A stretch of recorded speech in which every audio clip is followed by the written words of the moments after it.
March 3, 1945. Remagen Bridge, Germany. EO 3:47 hours. The night sky over the Rhine trembles with a sound that German pilots have learned to dread. Not the rumble of anti-aircraft fire that is expected, predictable, survivable. This is something else. This is the mechanical whisper of invisible eyes tracking movement through darkness, the electronic hum of a technology that turns night into Toming Garasu, that strips away the protective cloak of altitude and speed and darkness itself.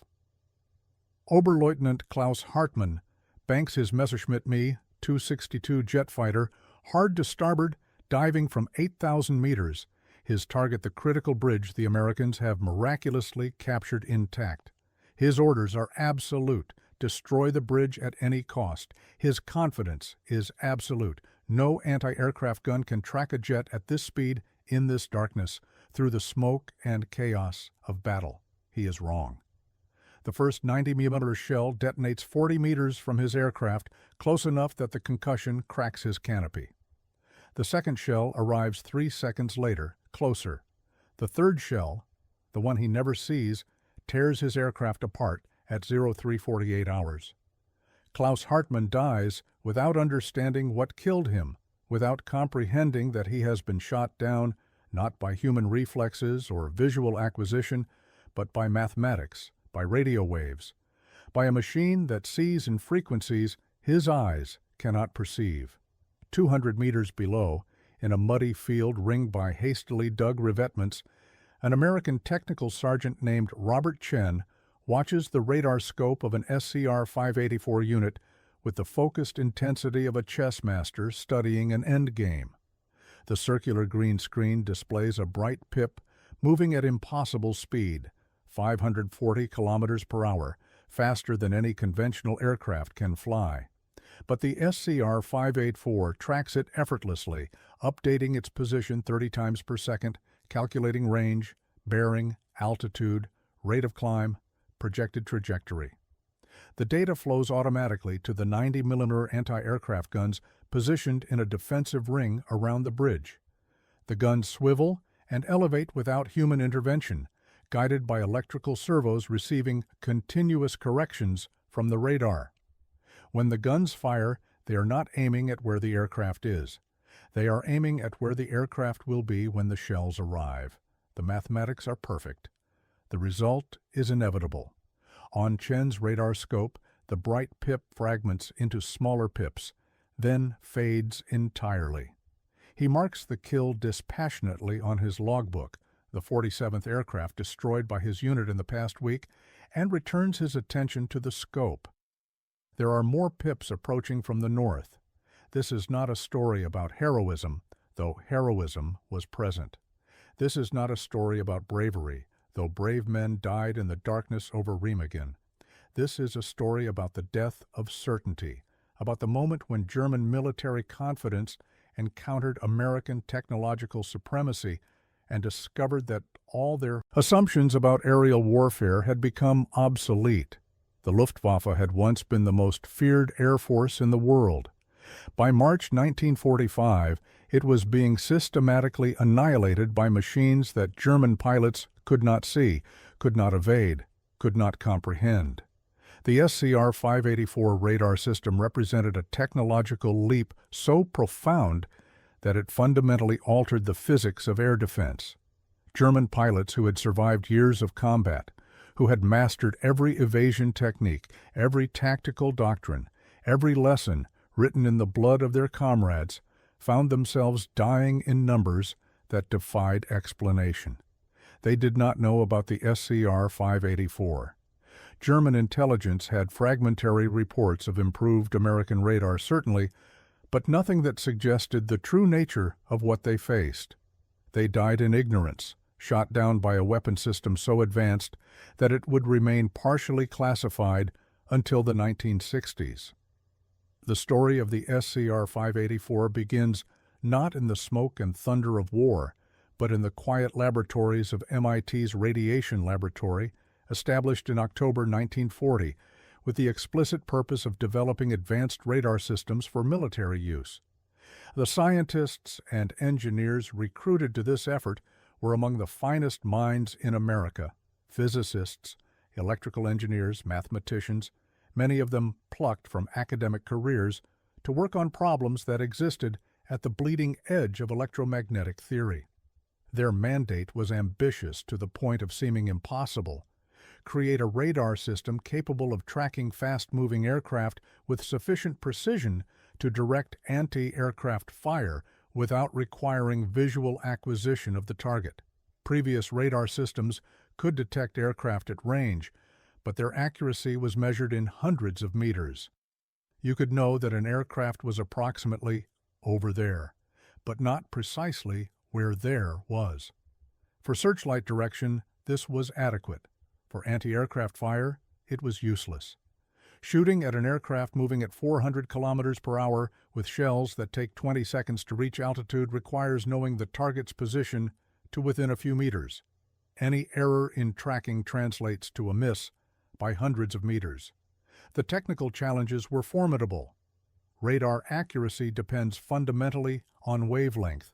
Shorter wavelengths provide higher resolution, but generating high-power signals at short wavelengths required advances in transmitter technology that did not exist in 1940. The MIT team approached the problem systematically, drawing on recent British innovations in cavity magnetron technology that allowed generation of high-power microwave signals. The SCR-584 that emerged from this research operated at a wavelength of 10 centimeters in the S-band frequency range, with a transmitter power of output 250 kilowatts. These specifications are technical, abstract, meaningless to anyone not versed in radio engineering. What they meant in practice was revolutionary. The SCR-584 could track an aircraft at 20-kilometer range with an accuracy of 25 meters. 25 meters. It could distinguish between individual aircraft flying in formation. It could track through clouds, through smoke, through darkness. It could maintain lock on targets moving at speeds up to 800 kilometers per hour, faster than any aircraft in service when the system was designed. But technical capability alone was insufficient. The brilliance of the SCR-584 lay in its integration with fire control systems. Previous anti-aircraft radar required human operators to read coordinates from the scope and relay them verbally to gun crews, who would manually adjust their weapons and fire when ready. The delay inherent in this process, 5 to 10 seconds from detection to firing, made accurate engagement of fast-moving targets nearly impossible. The SCR-584 eliminated human delay. The radar automatically computed firing solutions and transmitted them electrically to the M9 gun director, which in turn controlled the anti-aircraft guns via electrical servos. The entire process, from radar detection to gun firing, took less than 3 seconds. More importantly, it was continuous. The radar never blinked, never lost concentration, never grew tired. It tracked, calculated, transmitted, adjusted, corrected, compensated for wind, for shell ballistics, for the Earth's rotation. It transformed anti-aircraft fire from a crude area saturation technique into precision engagement. The first SCR-584 units were deployed in the Mediterranean theater in late 1943, attached to anti-aircraft battalions protecting ports and airfields in Italy. German pilots flying missions against Allied positions began reporting an unsettling phenomenon: anti-aircraft fire that seemed uncannily accurate even in conditions where visual tracking should have been impossible. Night missions became particularly hazardous. Pilots who had grown accustomed to using darkness as protection discovered that shells were detonating at precisely their altitude, at precisely their location, with a consistency that suggested something more than lucky guesswork. German intelligence officers interviewed surviving aircrew and reviewed after-action reports with growing concern. The Americans appeared to have developed some form of advanced targeting system, but details were fragmentary, contradictory, unverifiable. By the time of the Normandy invasion in June 1944, the Allies had deployed dozens of SCR-584 units along the English coast, creating an interlocking radar defense network that made German aerial reconnaissance nearly suicidal. Luftwaffe commanders, planning retaliatory strikes against the invasion beaches, faced an impossible calculus. Every mission sent against Allied positions resulted in catastrophic losses, far exceeding anything that could be explained by conventional anti-aircraft fire.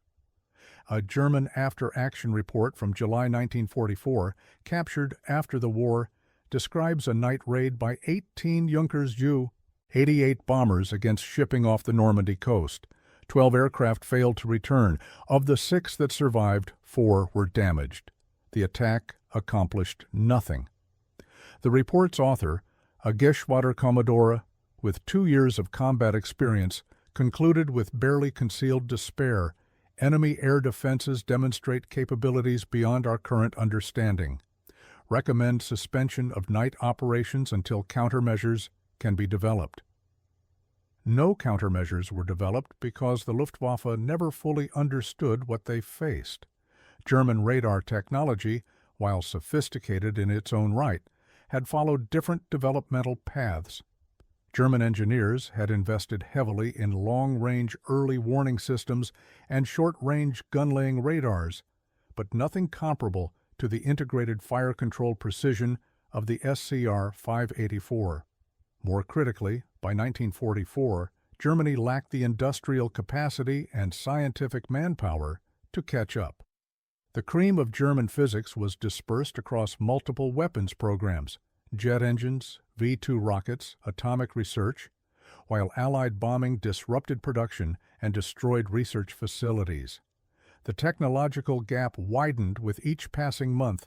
The symbolic object in this narrative is not metal or explosive, but something more abstract, the radar pulse itself.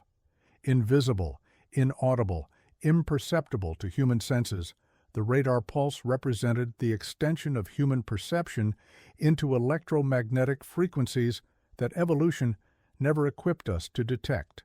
Every 3 milliseconds, the SCR-584 transmitted a brief burst of microwave energy that propagated outward at the speed of light. When this energy encountered an aircraft, a tiny fraction reflected back to the receiver. The time delay between transmission and reception, measured in millionths of a second, revealed the target's range. The direction of strongest return revealed its bearing. The rate of change in these measurements revealed its velocity and trajectory. This was not magic, though to German pilots it might as well have been. This was physics, mathematics, engineering. This was the democratic nation's advantage, the ability to mobilize scientific talent, to fund research without immediate military application, to trust civilian scientists to solve military problems without party ideology dictating acceptable solutions. The emotional contrast between German expectation and American reality reached its apex during the Battle of the Bulge in December 1944 and January 1945. The Luftwaffe, which had been conserving strength for months, launched Operation Bodenplatte on January 1, 1945, a massive surprise attack against Allied airfields in Belgium and the Netherlands. Nearly 1,000 German aircraft participated, representing the largest Luftwaffe operation in the West since 1940. The attack achieved tactical surprise and destroyed or damaged several hundred Allied aircraft on the ground. But German losses were catastrophic.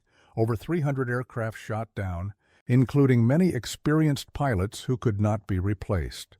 A significant portion of these losses came from SCR-584 directed anti-aircraft fire.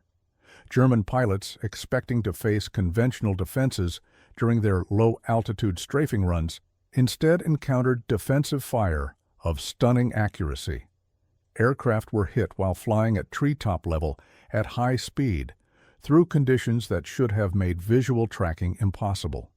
The Luftwaffe never recovered from Bodenplatte.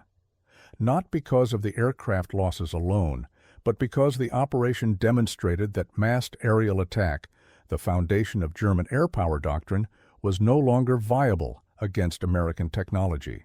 Klaus Hartmann, diving toward the Remagen Bridge 2 months later, represented the final evolution of German aerial warfare, the jet-powered strike aircraft, capable of speeds that should have made it invulnerable to conventional defenses. The Me-262 was a remarkable machine, technologically superior to any Allied fighter in service. With a maximum speed exceeding 850 kilometers per hour, it could outrun any pursuing aircraft. Its 4 30mm cannons could destroy heavy bombers with a single pass. In theory, the Me-262 could sweep Allied aircraft from the sky. In practice, the handful that became operational arrived too late and in too few numbers to matter. More importantly, speed was no defense against the SCR-584. The radar tracked the Me-262 as easily as it tracked conventional aircraft. The fire control computer adjusted for the higher velocity. The 90mm guns swiveled and elevated and fired their shells into precisely calculated interception points. Jets died as easily as propeller aircraft, their technological sophistication rendered meaningless by the cold mathematics of automated fire control. The psychological impact on surviving Luftwaffe pilots was profound and well documented in post-war interrogations. These men had been the elite of German military aviation, survivors of years of combat, veterans of campaigns from the Battle of Britain to the defense of the Reich. They understood danger. They accepted risk. What they could not accept, what corroded morale and bred fatalism, was the sense of fighting an invisible, omniscient enemy. Anti-aircraft fire had always been a hazard, but a hazard that could be managed through tactics. Fly higher, fly lower, zigzag, use clouds, attack at dusk when gun crews had poor visibility. None of these techniques worked against SCR-584 directed fire. The shells found you regardless. You could not see the radar. You could not hear it. You could only die, suddenly and without warning, when your aircraft disintegrated around you. A Luftwaffe training document from January 1945, titled Tactical Recommendations for Operations Against Advanced Enemy Air Defense Systems, reveals the desperation in German thinking. The document acknowledges that the enemy possesses targeting systems of unknown character that maintain effectiveness regardless of visibility conditions. It recommends extreme low-altitude approach below 50 meters to stay under radar coverage, followed by steep climb and dive attack. It recommends never flying straight and level for more than 10 seconds. It recommends attacking only in conditions of heavy overcast that might interfere with enemy systems. These recommendations were largely theoretical. Flying at 50 meters over hostile territory at 700 kilometers per hour is suicidal even without anti-aircraft fire.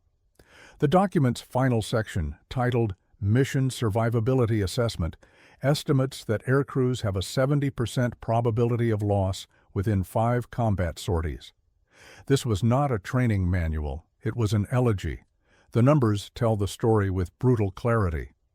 In the final 4 months of the war, January through April 1945, the Luftwaffe lost over 2,500 aircraft in the West. Of these, approximately 40% were destroyed by anti-aircraft fire, a percentage dramatically higher than earlier in the war. Many of these losses were attributable to SCR-584 directed defenses. The system proved particularly deadly during the final defense of the Rhine crossings. At Remagen alone, American anti-aircraft units equipped with SCR-584 radar claimed over 60 German aircraft destroyed in the 10 days following the bridge's capture on March 7th. The Luftwaffe threw everything available against the bridgehead: jets, conventional bombers, fighter bombers, even obsolescent Stuka dive bombers pulled from training units. The bridge survived. The attackers did not. The transformation in American anti-aircraft effectiveness was so dramatic that it reshaped strategic thinking about air defense.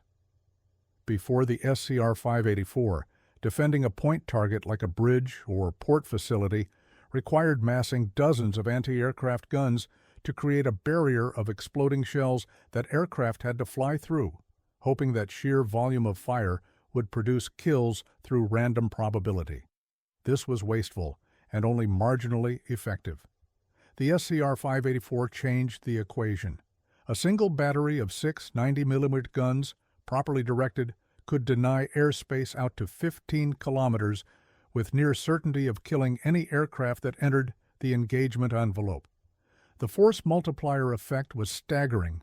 One SCR-584 unit was worth 20 or 30 conventional anti-aircraft batteries in terms of effective kills per shell fired. The irony, bitter from the German perspective, was that radar technology itself was not uniquely American. German scientists had pioneered radar research in the 1930s. The Würzburg radar, introduced in 1940, was an effective gun-laying system that German forces used with considerable success throughout the war. But the Würzburg operated at longer wavelengths, 50 centimeters, and lacked the precision and automation of the SCR-584. German engineers understood in theory how to build more advanced systems. They lacked the industrial capacity, the specialized components, and critically, the time. American development of the SCR-584 benefited from a cascade of advantages: vast industrial resources, access to British research on cavity magnetrons, a scientific establishment that remained intact and unharassed by strategic bombing, and the luxury of time to test and refine designs before deployment. Moreover, the SCR-584 existed within a larger technological ecosystem that amplified its effectiveness. American forces had reliable electrical power generation to run the radar sets. They had trucks to transport them. They had trained technicians to maintain them. They had sophisticated logistics to supply replacement parts.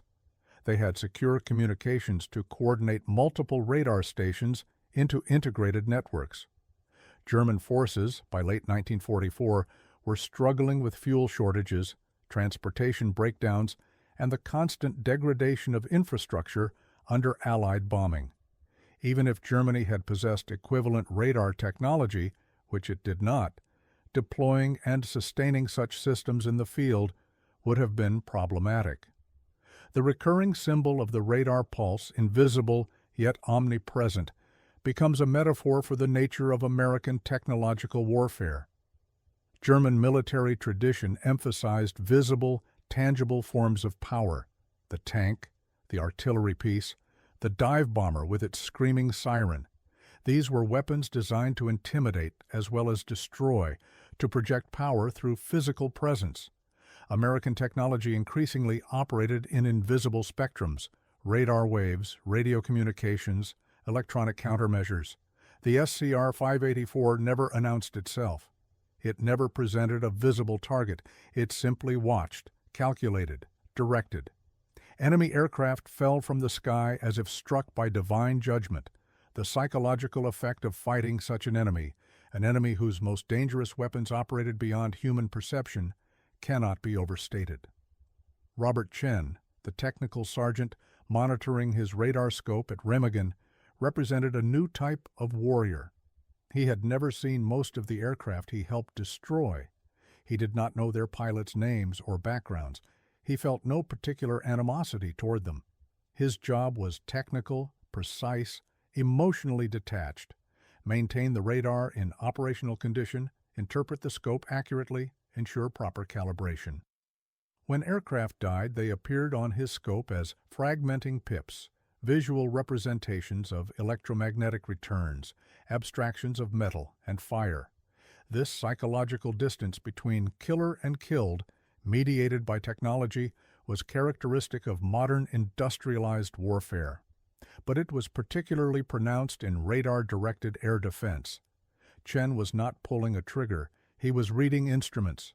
The lethality was indirect, systemic, diffused across multiple operators and machines. Yet Chen's work was no less consequential than that of any infantry soldier. Every aircraft his unit destroyed was one less bomber attacking Allied positions, one less reconnaissance aircraft reporting troop movements, one less fighter strafing supply columns. The unglamorous labor of radar operators like Chen, repeated across hundreds of sites throughout the European theater, achieved strategic effects that shaped the war's outcome. The Luftwaffe's inability to interfere with Allied air operations after mid-1944 was not simply a matter of numerical inferiority, it was a matter of technological obsolescence. German aircraft could not survive in airspace dominated by SCR-584 directed defenses. This forced the Luftwaffe to cede air superiority, which in turn allowed Allied tactical air power to operate with impunity, which in turn made German ground operations increasingly untenable. The transformation of the Luftwaffe from dominant force to irrelevance was not solely attributable to the SCR-584.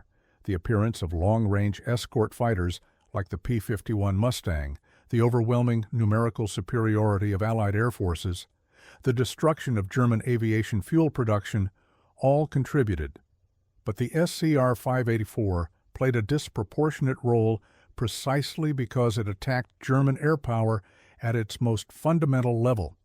It made flying itself fatally dangerous. A pilot can potentially outfly an enemy fighter through superior skill or better aircraft performance. No pilot can outfly mathematics. The SCR-584's fire control computer did not grow tired, did not make errors of judgment, did not flinch. It calculated trajectories with mechanical precision and directed guns that fired shells into precise points in space and time. Aircraft that happened to occupy those points ceased to exist. The final weeks of the war saw German pilots attempting missions with a fatalism that bordered on nihilism. Many were teenagers, hastily trained, sent aloft in worn-out aircraft with fuel for only one-way trips. They flew not because they believed they could accomplish anything meaningful, but because orders demanded it, because the Nazi state consumed its children to the last possible moment, because surrender seemed worse than death. When these boys died, and they died in appalling numbers, they died never understanding the technological forces arrayed against them. They had been told they were warriors in a noble cause. They were, in fact, targets in a shooting gallery, controlled by machines that cared nothing for nobility or cause, machines that simply calculated and fired and moved on to the next target. Klaus Hartmann's death at 03:48 hours on March 3, 1945, was one small tragedy in a catalog of tragedies. He was 23 years old, a devoted son, a competent pilot, neither a fanatic nor a hero, simply a young man who had been drafted into a war he did not start and could not escape. His last thoughts, in the microseconds before the 90mm shell obliterated his aircraft, were probably not profound. They were probably fear, regret, perhaps a flash of recognition that he was about to die. The SCR-584 that killed. Him assigned no moral weight to his death. It tracked, computed, directed. The gun fired. The shell exploded. One pip fragmented and faded from the scope. The system returned to scanning for new targets. This was the nature of technological warfare, death delivered with mechanical efficiency, devoid of hatred or passion, the reduction of human conflict to input-output equations. But if the SCR-584 was emotionally neutral, its consequences were not. Every German aircraft destroyed was one fewer threat to Allied soldiers advancing across Europe. Every mission aborted due to prohibitive losses was one mission that did not kill American troops or bomb liberated cities. The radar operators who watched their scopes through long night shifts, the technicians who maintained the temperamental electronics, the gun crews who loaded shells and adjusted firing solutions, these men contributed to the Allied victory as surely as did the infantry who stormed beaches and captured bridges. Their work was technical, unglamorous, easy to overlook in histories that focus on more dramatic battlefield actions. But it was indispensable. By April 1945, the Luftwaffe had effectively ceased to exist as a coherent fighting force. The handful of aircraft that still flew did so sporadically, more as gestures of defiance than as military operations. SCR-584 units, having little left to shoot at, were redeployed to the Pacific Theater in preparation for the invasion of Japan. The atomic bombings in August rendered that invasion unnecessary, but SCR-584 systems remained in American service for decades, eventually evolving into more advanced radar systems that guided missiles rather than guns. The technology pioneered at MIT's Radiation Laboratory became the foundation for post-war air defense systems, for early warning networks, for the entire architecture of Cold War aerospace defense. The Germans never fully understood what had happened to them. Post-war interrogations of Luftwaffe officers reveal persistent confusion about Allied air defense capabilities. Some officers attributed their losses to overwhelming numbers of anti-aircraft guns. Others speculated about advanced optical systems or proximity-fused shells, explanations that were partially correct but missed the fundamental innovation of automated radar fire control. A few technical experts recognized that the Americans had achieved a breakthrough in targeting technology, but details remained unclear. It was not until captured German scientists were allowed to examine SCR-584 units in American museums in the 1950s that the full picture emerged. Their reaction, recorded in various memoirs and technical publications, was uniform: stunned recognition that they had been defeated by technology a generation ahead of anything Germany had possessed. Epilogue.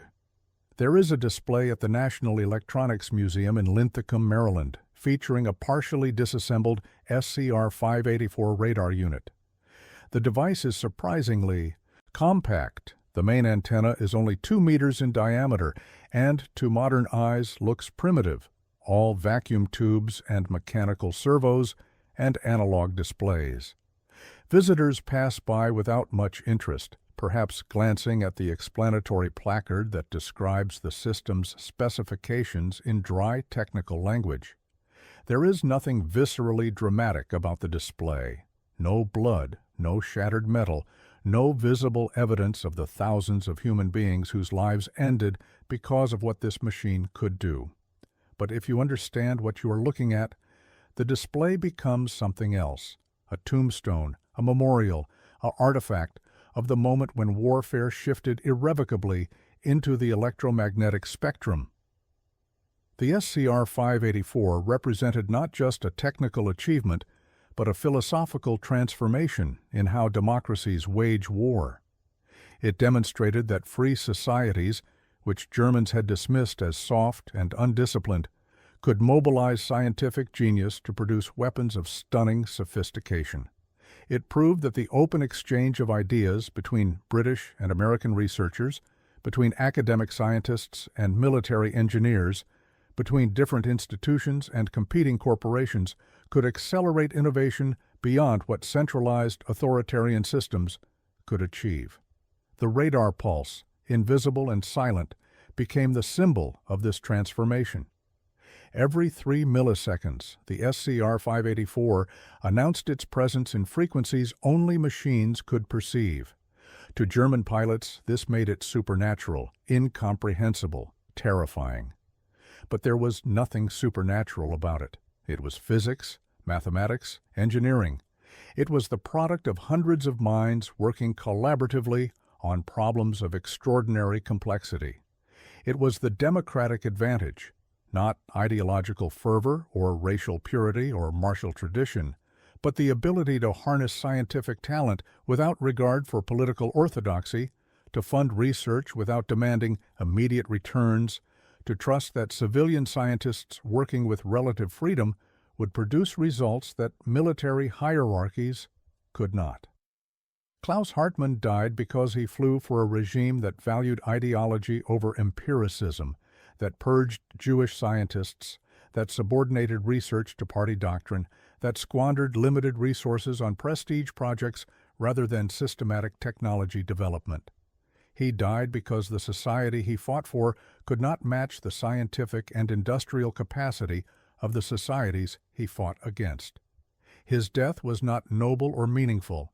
It was simply the inevitable result of flying an aircraft through airspace controlled by machines that calculated trajectories more accurately than human reflexes could respond. The lesson, if there is a lesson beyond the specific technical achievements, is this.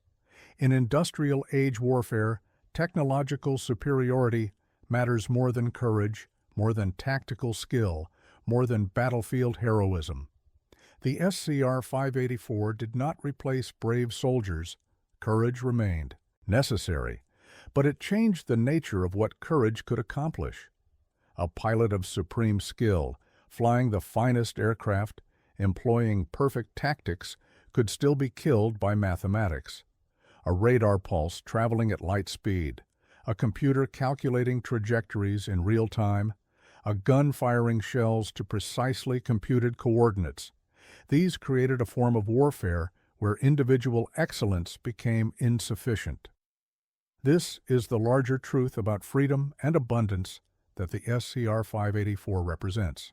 Democratic societies are sometimes dismissed as inefficient, divided, lacking the martial vigor of authoritarian states. This view mistakes surface characteristics for deep structure. The chaos and argument of democratic capitalism, the protection of dissent, the tolerance for failure, the investment in pure research without immediate application, these create conditions where innovation flourishes. The SCR-584 was not built by conscripts following orders.